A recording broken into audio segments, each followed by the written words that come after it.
2014 වසරේදී පාසල් නිල ඇඳුම ලෙස සිය සංස්කෘතික ඇඳුමින් සැරසී පාසල් පැමිණි මුස්ලිම් ජාතික පාසල් දැරියකට එම ඇඳුම ඉවත් කරන ලෙස නියෝග නිකුත් කිරීම තුළින් නාවල ජනාධිපති බාලිකා විද්‍යාල පරිපාලනය ඇයගේ මූලික මිනිස් අයිතිවාසිකම් උල්ලංඝනය කර තිබේදැයි විභාගයක් පැවැත්වීමට ශ්‍රේෂ්ඨාධිකරණය අවසර ලබා දී තිබෙනවා. එම විද්‍යාලයේ ඉගෙනමු ලැබූ ෆාතිමා හෂානා නැමැති 11 හැවිරිදි පාසල් දැරිය සහ ඇයගේ පියා වන SH ෆාෂුල් හමීද් 2014 වසරේ ගොනු කළ මූලික අයිතිවාසිකම් පෙත්සමක් සලකා බැලීමෙන් අනතුරුව ජනක සිල්වා, මේනකා විජේසුන්දර සහ සම්පත් විජේරත්න යන ත්‍රිපුත්කල ශ්‍රේෂ්ඨාධිකරණ විනිසුරු මඩුල්ල මෙම නියෝගය නිකුත් කළා. ඒ අනුව ආණ්ඩු ක්‍රම ව්‍යවස්ථාව මගින් සහතික කර තිබෙන 12.1 සහ 14.1 ඊ ව්‍යවස්ථා මගින් තහවුරු කර තිබෙන මූලික මිනිස් අයිතිවාසිකම් උල්ලංඝනය වී තිබේදැයි විභාගයක් පැවැත්වීමටද විනිසුරු මඩුල්ලක් නියම කර සිටියා. ඒ අනුව නඩුකරයට අදාළ විරෝධතා තිබේ නම්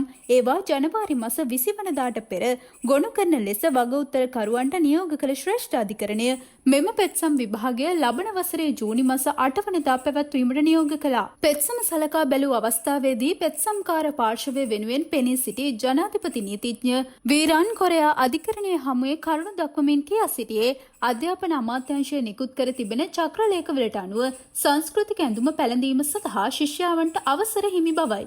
එහෙත් වග උත්තරකාර පාසල් පරිපාලනය පෙත්සම්කාරයට අයිතිය භුක්ති විඳීම අවහිර කිරීම තුළින් ඔවුන් පෙත්සම්කාර ශිෂ්‍යාවගේ මූලික මිනිස් අයිතිවාසිකම් උල්ලංඝනය කර ඇතැයි නීතිඥවරයා චෝදනා කර සිටියා.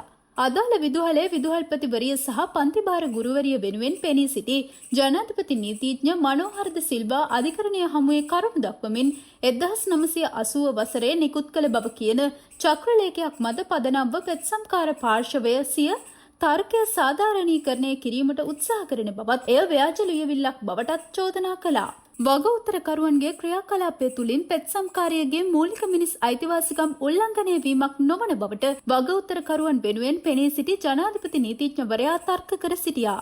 නීතිපතිවරයා සඳහන් කර සිටියේ පාසල්වල ශිෂ්‍යාවන්ගේ නිල ඇඳුම් සම්බන්ධයෙන් විෂයභාර අමාත්‍යවරයා විධිමත් චක්‍රලේඛයක් නිකුත් කර ඇති බවයි. පෙත්සම්කාරය කියා සිටින්නේ ජනාධිපති බාලිකා විද්‍යාලයේ ශිෂ්‍යාවන්ගේ නිල ඇඳුම වන්නේ අත්කොට දනහිස දක්වා වූ සුදු ගවුමක් බවත් උකුලේ රතු ලාංඡනයක් සහිත සුදු පටියක් පැළඳිය යුතු බවයි.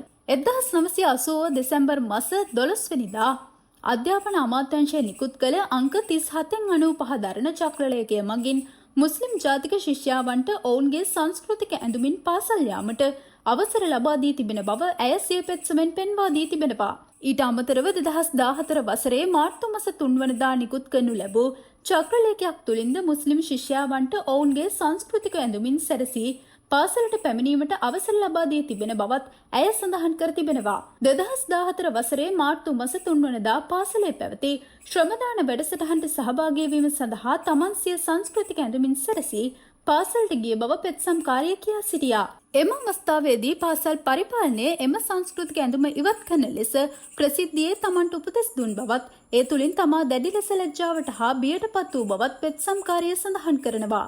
මෙම ක්‍රියාකලාපය තුළින් වග උත්තරකරුවන් සිය මූලික මිනිස් අයිතිවාසිකම් උල්ලංඝනය කර ඇති බවට තීන්දුවක් ලබා දෙන ලෙසත් පෙත්සම්කාර ශිෂ්‍යාව විසින් වැඩිදුරටත් අධිකරණයෙන් ඉල්ලා තිබෙනවා.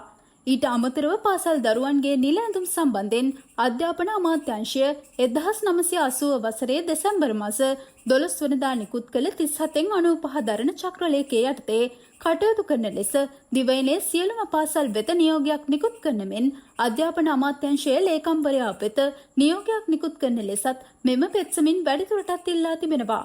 මෙම පෙත්සමේ වග උත්තරකරුවන් ලෙස අදාළ විදුහලේ විදුහල්පතිවරිය, නියෝජ්‍ය විදුහල්පතිවරිය, පන්තිභාර ගුරුවරිය, කලාප අධ්‍යාපන අධ්‍යක්ෂ, නීතිපති ඇතුළු පිරිසක් නම් කර තිබෙනවා. සියලු පාර්ශ්ව ඉදිරිපත් කළ කරුණු සලකා බැලූ ත්‍රිපුත්කල ශ්‍රේෂ්ඨාධිකරණ විනිසුරු මඩුල්ල පෙත්සම්කාර ශිෂ්‍යාව ඉදිරිපත් කළ මූලික අයිතිවාසිකම් පෙත්සම විභාගයට ගැනීමට අවසර ලබා දී තිබෙනවා.